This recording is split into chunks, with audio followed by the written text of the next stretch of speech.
We know that football is not a science, so sometimes you are maybe 80% sure you're going to win the match and at least you lose. Does this mean that internally you have different campaigns for different championships, different games? We have to stay in love and stay closer to our fans and to make them a part of this huge machine, because if you are just a business, you will lose this love of the fans. Camille Urli, CRM Officer at FC Nantes, one of France's biggest football clubs. With over a decade at Paris Saint-Germain and a passion for sports marketing, she's now building a cutting-edge CRM system from scratch. From ticketing to digital fan engagement, Camille's here to share how a top club blends business, tech, and love for the game. It's life. It's the gaming life. Sometimes the club is going to lose 2 to 3 matches in a row, and it's natural. We have a special communication and treatment for people from other continents. It demands to have more people working on the projects. So at the end of the day, it's all about return over investment. How does ROI works for you is ticket sales, search sales, and making money through the game itself. Is there more to it? To think about 2 different communication on this case. E-coffee with experts. Thank you so much for being here. How are you doing today? Hi, Victor. Fine, and you? Thank you for having me. Just as I just said in the intro, I'm super excited to be having this conversation. First of all, for you viewers out there, I already had a disclaimer with Camille, and I won't be mentioning Barcelona anymore because of past traumas that she has. Okay, so let's, comply. Don't put anything in the comments. Don't put 6-1. She knows, guys. She knows. We don't need to bring this up again. Camille, again, thank you. The past to the past, please. Yeah, let's just forget about the past. Yeah. First of all, welcome to the show. People here are used to seeing business owners, business founders, but what we have in this situation is the possibility to know a little bit more about how marketing and CRM are working in a football club. But before we get to that, just because I really want people to understand who you are, could you please tell us a brief story about you, where you started, how did you manage to find yourself here, anything you want to share? Thanks. I will try to be as going to the point, as strong as possible, because I talk a lot, but I don't really like talking a lot about me. I'm 35 today, and I began my sports story when I was 21. When I was at school, communication school, I met a friend of mine that introduced me to a student job, which was in Parc des Princes, and I was also looking for a student job. So this is where I started my career. So I was working with the ticketing team. Okay. And I did all the little job you can do in a stadium, call center, all that stuff. But I was like falling in love with the other side, because at first I always loved sports, and especially football, because my father used to play, my brother used to play too. So I've spent all my weeks following him and seeing him playing football. To be part of that and making it my job was something like a dream coming true. Then I made a lot of friends with Paris Saint-Germain, so I worked there for 10 years. And one of that friends I've met there proposed me once a day a job for France Handball 2017. So I've changed the sports as ticketing venue manager, and it was a very huge project. We were world champion then, so we had a huge party at last, and it was amazing. We have a strong team. Yeah, and it was something very cool. And I was then hired by the company, but to work in entertainment. So I was head of ticketing for a lot of concert rooms like Salle Playel. I used to work for Casino Barrière, also the Jamel Comedy Club, which is a French humorist. Was nice, but I really missed sport. This is something I always knew that I wanted to work in sports marketing. In 2018, I decided to quit my job, and I found a new one for the French rugby team of Paris, which is called Stade Français Paris. Mm-hmm. And had the chance to develop all the digital part, the marketing part, and also the CRM part. I worked 4 years then. And then I met my actual boss. And we were having a talk with my digital tools and my ecosystem. He just began head of marketing at FC Nantes then. And after this discussion, he was like, okay, I really like your profile. I think we can do something together. I want to bring that CRM part in the club. He offered me a chance I couldn't refuse, as we have the habits to say in French. And for then, I decided to accept the challenge and to left my own town, my own place. And this is why I'm here today. Wow. Building a new port from zero, but with a strong and new marketing team. So this is really challenging, but this is something I love. This is a passion. I work with all my heart and my passion. And you right now have this opportunity to do what a lot of people want, which is to work closely to football, right? While not being a football player. So, you're living the dream for the normal people who weren't gifted in having their legs, doing dribbles and shooting balls. So what you have is really commendable. Congratulations for all the story. But as you said, you don't like to talk too much about you, and that's super fine. At least I wanted people to understand who you were. But now let's talk. The first question that comes to my mind, we know that you are working with CRMs. Whenever I bring a guest here, the conversation related to CRMs are the typical sales pitches. You have to put the sales leads, and then you have meetings and you convert and everything else. But this is a totally different market. How does it work in terms of gets put in the CRM? Is it only the supporters that monthly are going to the stadium, or everybody who goes to the CRM? Can you just shed a light into how it works in a football club? It's quite the same as another company, except that you have several points where you can collect data and all the history of the consumers. So we collect all the data from the ticketing part, of course, which is one of the biggest, but also on the shop, the online shop. We can have also information we got from the app, from all that stuff. So we have like 3 big points of data, and then we collect everything on our huge CRM software. So this is quite the same way to function, because at first we have to get all those data, to analyze it, then to enrich the profile, and then to have some segmentization, all that stuff. Then you adapt all your communication. This is the same, but not the same world and not the same way of consumption. Of course. But great to know. Now everybody knows how it works. At the end of the day, it's a business, right? Exactly. That's the thing. At the end of the day, this is all still a business. And we are seeing this movement. The Brazilian league is filled with this, where companies are approaching the league to buy clubs, to turn them into businesses and restructure the entire club. Nowadays, I think would be Manchester United. Once it got bought by those 2 brothers, one brother, I don't remember exactly, but that's right. It's a business. So at the end of the day, it's all about return over investment, which is my next question.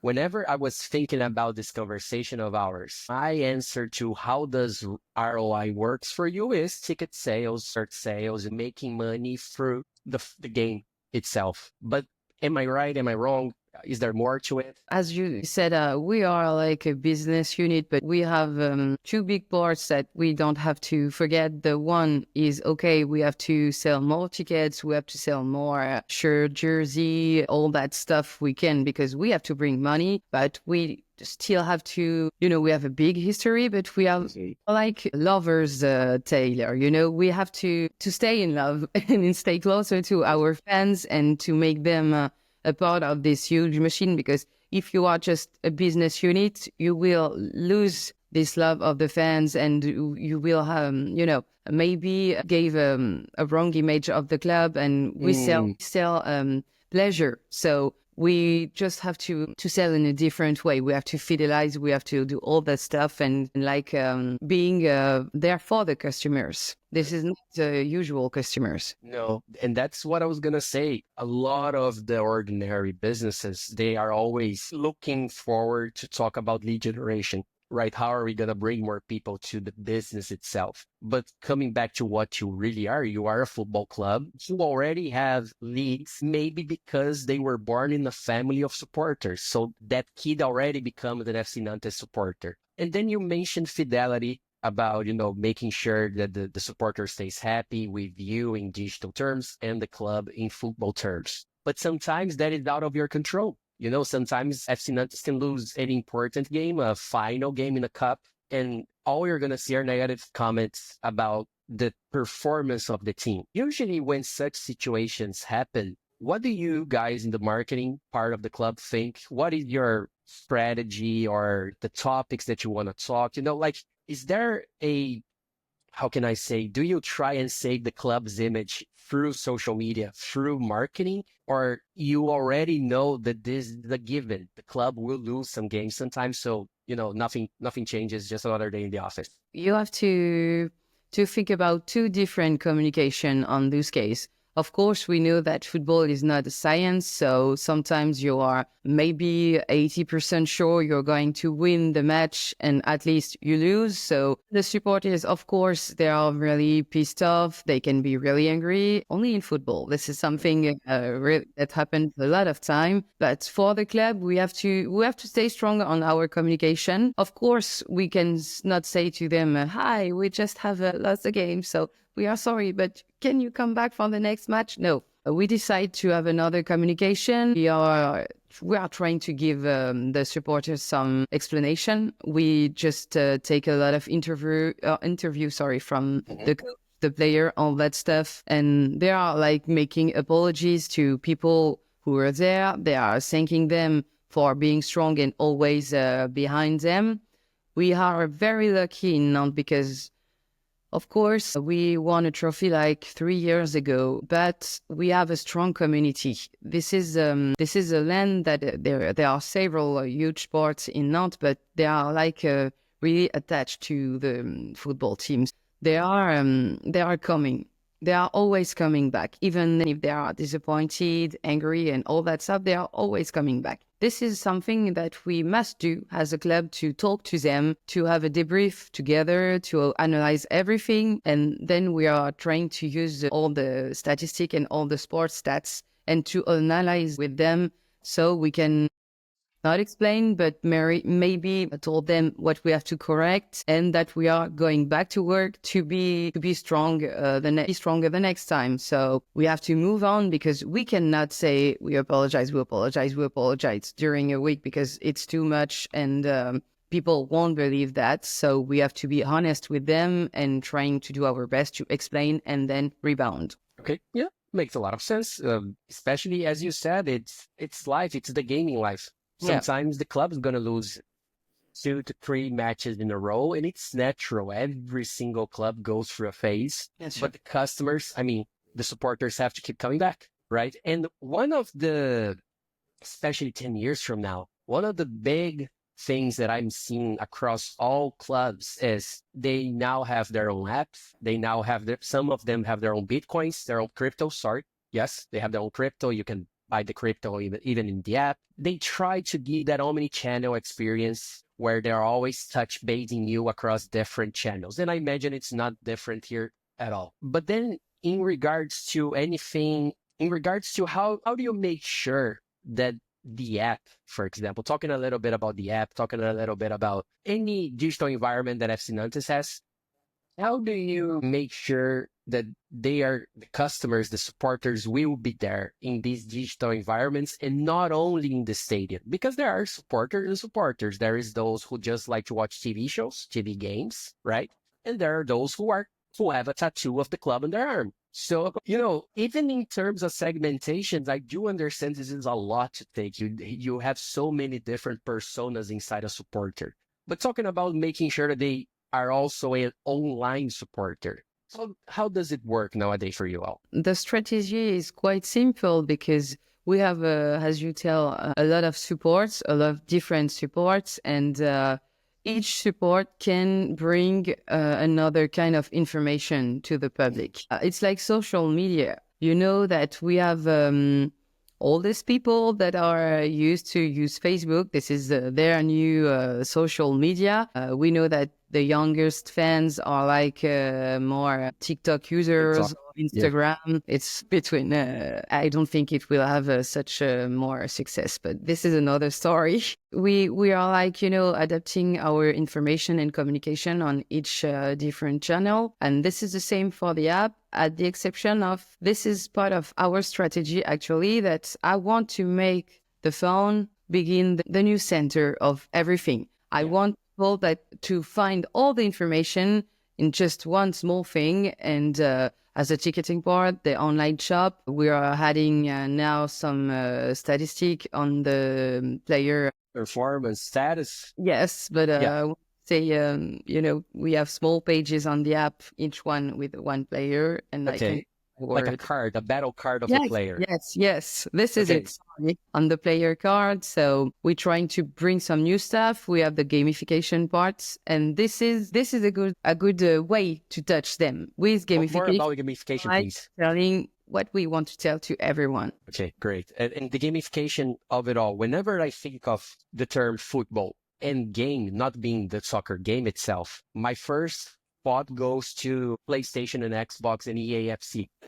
Back in the day, we had Winning 11, Pro Evolution Soccer, and anything else. I know, because I'm a EAFC player, that whenever you log the first time into the game, it asks you what's your favorite club. And it shows even a world number of supporters of that club. Is this something that you are always on the look? Do you have maybe a person or a task of seeing engagement in video games as well? EAFC being the only one would be then the only place to check. But does this happen? Yes, we have it with the FIFA. We have it with other application, also with the league, the French league, with a little app of pronostics. So yes, for each game. But when you are logging in the app, they ask you what is your favorite team, and then you can vote for the goal of the month, for the player of the month, and all that stuff. They made some short games during the European Championship or World Cup. So then they ask if they want to opt into the newsletter of the favorite club. So I collect data from that too. So this is where we are existing on those part. But this is not the huge one, but it exists. Okay. Yeah, you're right. It's not a huge one. At the end of the day, it's a video game. Of course, we still have better channels in real life. Other one, I wouldn't say better, but this is a new part that is coming to football teams and also rugby teams and all that stuff. So this is brand new. We are just realizing how much it can be important for the future. How much it can be very, very new, a new way to touch other people. So we are especially in Europe and maybe France, we are at the beginning. And I think tomorrow it can have a huge place, a huge part. It can take a huge part in our strategy. It will. Yeah, it will. It will. That's for sure. Then talking about emerging techs, as you said, this is a brand new scenario. Now you're getting more and more marketing efforts into video games. But is there also a parallel emerging technology that you're in the lookout? Again, not only for FC Nantes, but in the football world as a whole? Or is this it? Video games, live shows, streaming videos, streaming games. Is this still the formula, or is there something else coming? You have the NFT parts. NFT, true. Yeah. Which is new. This is a really small part too, because we are also at the beginning of the marketization of the product, but the other part would be on maybe on the servicing part, to have tickets on your phone, to have a push notification, but personalized, to bring you to the place you belong in the stadium, to offer you some personalized offer to bring food and beverage, all that stuff. This is where, and I especially work on that side because I really truly believe that if you're talking on the ear of your fan, you're going to make more money, but and you're going to touch him here and here. Yes. For me, this is the future. It is, and it's a true thing. Soccer, football, and I apologize for those viewing this, but I learned American English. That's why I say soccer so much. I try and make sure that I switch over to football, but it's kind of difficult after years talking soccer. I know. But in football terms, right? As you said, it is mostly about emotions. We don't know what's going to happen tomorrow. You wake up in a game, and you don't know. Social media team doesn't know what they're going to be posting, right? They don't know what's the campaign. They don't know what's happening. We can only prepare. You can only prepare yourself before the game, especially in bigger matches. We all know, and this is something that we can bring even back to your experience before selling tickets. We all know the bigger the game, the bigger the people viewing, watching, going to the game. Does this mean that internally you have different campaigns for different championships, different games? Or do you try and make sure that everything's, same effort, same high quality content, same high quality images and posts? You have two sides. For the information, we are like doing quite the same.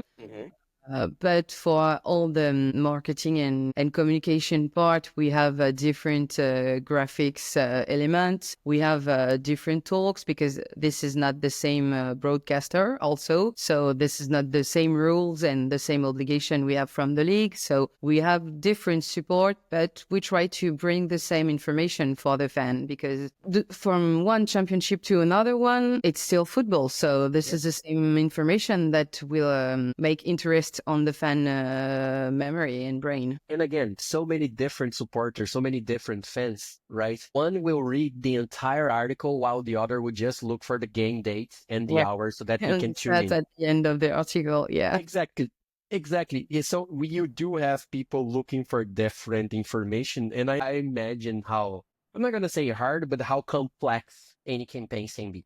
Do you use any specific, it's not that I want you to name the tools, but like you as the professional here, you're using CRM tools, you're using different marketing tools, but is AI also helping you a lot during these phases, during these campaigns? Or maybe because of some exclusive reason, AI is not a thing at FC Nantes right now? You mean if I got some help from an app or something like that? No, right and left, the two hands. These are the AIs, right? Yes, because we are starting like from quite zero when we started the digital journey at first. For now, we have a lot of work to do and not so many budget to hire a lot of people. And at the beginning, this is not something we're looking for because if you are too many people, it can be harder to manage. Yeah, of course. So for now, we are like connecting all our device on our huge CRM, which is Salesforce and which is well known. So this, when you have put all the database on that, you are like just touching some quiet buttons to make it be functional. So it's going to be easier for us. And we have a lot of automation, a lot of things that we can program like on the app and on the other part of the communication. So this is like, you have to be well organized every day and every week. So, but just my hand. Just your hand, just the AI here. That's it. Thinking about FC Nantes as a club, and again, coming back to but the best championship ever, which is Champions League, in my opinion, of course. You have several outsiders who are watching, tuning in, becoming fans. You have people from Brazil who are PSG fans. You have people from the United States who are Real Madrid fans. You certainly have those people being FC Nantes fans as well. So for those on the outside of France that are not really buying shirts because they can't, it's hard for them somehow. Is this still a very important user base for you? And do you take care of it the same way as the French supporters? Or are we talking entirely different strategies and scenarios for outside friends? We don't have a strategy for this kind of fun, to be honest. I know we have a community in South America, in Argentina, because, of course, Emiliano Sala, but other player which came from Argentina that plays in Nantes. We are a huge and historical team, but we are a small company, a very, very small company. So to have a special communication and treatment for people from other continents, it demands to have more people working on the project. So we still make some articles sometimes in English and all that stuff, so they can have the information, they can have access to the app and to all the things we propose. Not every article or videos are translated in English or Spanish. So, because it demands a lot of work too, but for now, we don't have really a strategy for that because we are like, not so many people working for big stuff and big companies. This is hard, but I wish in the future we can have a special treatment and maybe make some, like Real de Madrid do or Barcelona or PSG, some travel all around the world to just visit those fans and make special fan clubs all around the world. It could be great. I know we have a fan not only in France or not only in Nantes, which is very beautiful. Makes a lot of sense. This will be one of my last questions. We're talking about French supporters, French club. We have other French colonies all over the world. We have a small part of Canada that only speaks French, for example. Do you see a lot of supporters from those regions, or we're literally just talking mostly about France, even if that person speaks French as a native as well? We don't have a lot of people from Canada, as I last saw. Not so much because it's and maybe because they don't even like football that much. You have the MLS right there. You have such great team playing, but maybe their interests are for the local teams and Local not teams. or maybe for World Cup and all that stuff, but not maybe for the French championship. Maybe this is Actually, so attractive. no, you're right into it. And you mentioned the term World Cup. Does it change too much of your day-to-day basis whenever a World Cup is happening? Because all of the eyes are focused on the national team, right? Not in PSG Barcelona anymore. Does it work for you during such campaigns? When you have a World Cup or a European Or champion, Europe, yes. you have, like it's like all the countries, all the European or the world countries that are just focused on football, football, football. And everyone is loving that. Even your friends that are not so into football, that you can bring them to the stadium, then they are going to put the jersey of the national team. They are going to make up their cheek and all that stuff. So you have a lot of people after that I think it works also for rugby, for all that stuff, that they are making an interest after that for the local team or for the team that your boyfriend or girlfriend is following and all that stuff. And it brings you new fans. So you have to learn them what is really football, because sometimes you don't have very football specialists. So you have to start from the base and explain everything. But yes, it brings a lot of new fans and new opt-ins and new people in the stadium. So it's very cool because we have complete families which are coming, the mother, the father, the child, and all that stuff. And we are making, once again, the way to go to the stadium a family moment. And this is such a nice thing. Yes, it's true. It's true. Well, the last technical/professional question that I have for you is in regards to tourism. A lot of people get to know a different club while they're while they're traveling to a different country, different city. You have, for example, even here in Portugal, we only have two clubs, right? It's Benfica and Porto. You have Sporting, of course, but always it comes and goes, and you have Braga always comes and goes. Porto, Benfica are the top ones, so people naturally come to these cities to visit the stadium. And it doesn't mean that they will become a supporter, right? It doesn't mean that they want to receive newsletters. It doesn't mean that they're going to spend money. They're just there to see the club, take some pictures, go to Instagram and whatever. Is there a big, in a daily frequency, user base of such people that go to the stadium or interact somehow but are not supporters? And if so, is there something that you do with them in CRM terms, or do you already know, like, hey, this guy is just a tourist traveling, let's not, touch him? We have two ideas about that because, of course, in every city, maybe it's huge in Paris, but we have also the same in France, because at first you have all the people that support the other team and they are living around. So this is the best way for them to come to see the team. We have the case in Nantes with a team like Marseille, Paris, Lyon, Monaco, which has a huge community, but out of the city. We can analyze them very easily, because we just have to see if they are buying tickets once a year. So we know that they are like seasonal supporter. Yeah, yearly supporters, seasonal. So for us, we are not like addressing them a lot of emails and all that stuff.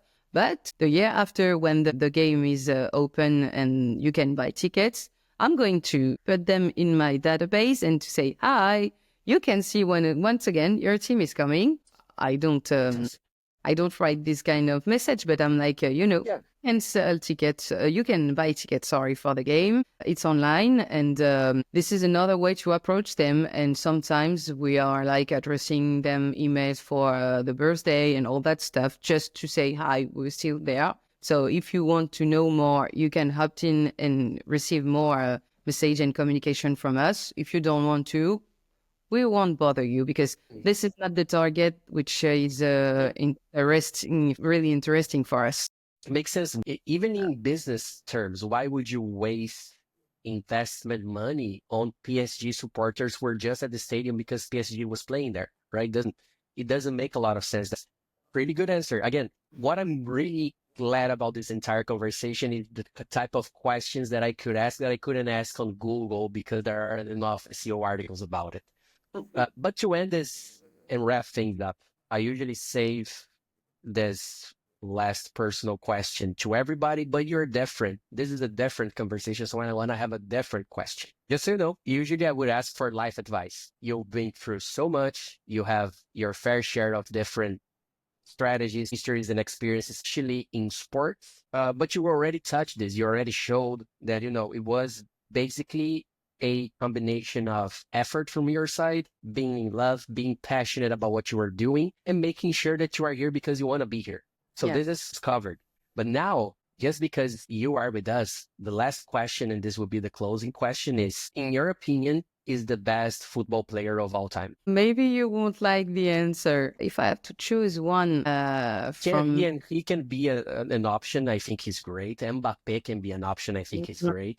My God, my football God is older than Kylian. To me, maybe if not everybody will be okay with that, but I would say Zinedine Zidane, because for me... a lot of people agree. Zidane is my football God. Uh-huh. And yes, he's one of the most epic player. I cannot forget Diego Maradona also. Pelé. I can have a top three. Yeah. Pelé, of course. So this is like my top three. Nice. But I'm going to say French and to say Zizou forever. But Zizou, the first star. We can. Guy's a legend. I was 8 years old, and I will always be like, this is such a legend for me. It is, and he is such a legend that I have a personal trauma with the guy when we played against France back in 1998. I know what you're saying. The guy's great. He really is one of the best, that's for sure. So it is a valid answer. I don't think people in the comments will create a fight with you about it. Even if some people of my family are not agreeing with me, but this is it. What do they say is their favorite ones? You have Maradona a lot. Mm-hmm. You have Pelé, you have... I would say people that the football player that doesn't play anymore, even if the new generation, we have such legend like Lionel Messi or Cristiano Ronaldo, which I really like too, the new generation. But for me, everyone has his opinion. Some people will say Zidane, other people will say other generation. Yeah. It's a valid answer. Double that forever. It's a valid answer, Camille. In case nobody knows, my answer would be Lionel Messi. I don't think anybody knows. I never said how much. Yes, I know. What a surprise. What? Yeah. Come on. But yeah, for me, the guy's my god. So into Kylian Mbappe. I don't know why you say that. Yes, Ousmane Dembele. Wow, I love the guy so much, especially as a Barcelona supporter. I love Dembele. No, Ousmane. No. Actually, his last game. He does look to be a nice guy. It's part of the emotion that we were just talking about. It's not logical for me to not like Ousmane. He didn't do anything against me, but it's my football club and he didn't perform well while he was there. That's how life goes. It happens sometimes. It happens. I mean, that's the time we have. I highly appreciate you being here. Highly appreciate your kindness, eagerness in sharing. I'm positive that this will be one of the most watched episodes we have. So you were on par with it. You were up to the challenge, and I highly appreciate your time. Hope to have you again in the future, not to talk only about football. We can talk about more strategic things in regards to the market. But, if you want to come back to just talk about football, I'll be here. We can talk about football. Yeah, I'll be here. For me. It is. It is a nice thing. Well, and for everybody else, this has been Victor with Camille. All of the links of FC Nantes will be down in the description, as well as Camille's LinkedIn profile. This time, I won't ask you all to follow it because, again, soccer terms, football terms, maybe you are a PSG supporter, but at least give some love to Camille. She was here for us. At least let's be nice enough. Forget about football for a second. Remember the human being. Thank you, everyone. Thank you, Camille. You were the best. Until the next time, this has been Victor. Take care. Bye-bye. Thank you very much.